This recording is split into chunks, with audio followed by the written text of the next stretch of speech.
Sa ibang balita pa tayo, ang 4 na magkakaanak, kabilang ang isang sanggol na matrap sa nasusunog nilang bahay sa Makati City.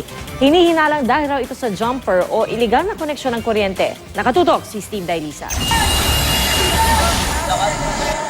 Ganito kalakas ang apoy na lumamon sa mga bahay na ito sa Araro Street sa Barangay Palanan, Makati alas 5:30 ng umaga.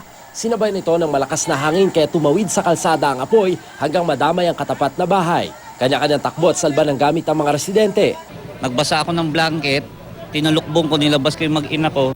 Hindi nila kasing palad ang pamilya Enarya na natrap sa loob ng kanilang bahay.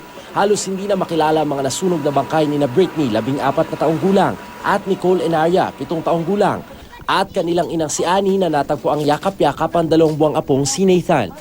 Ayon sa BFP, halos 30 minutos lang itinagal ng apoy pero sa bilis ng pagkakatupok, hindi mo akalain na may ikalawa hanggang ikatlong palapag itong mga bahay na nasunog. Ang isang bahay na ito, katabi lang halos ng creek. Ang kwento ng mga saksi, tinangka pa raw itulak nung nasawing ina yung kanyang anak dito sa estero sa pag-asang ito'y makaligtas mula sa naglalagablab na apoy.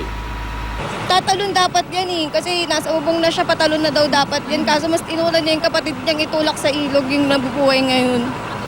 Pero kritikal sa ospital ang bata dahil sa 3rd-degree burns at bali sa katawan. 4 na iba pang residente ang sugatan.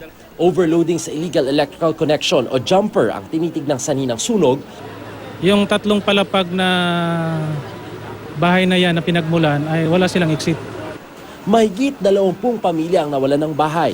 Magbibigay raw ng tulong ang lokal na pamahalaan. Steve Dailisa, Nakatutok, 24 Oras.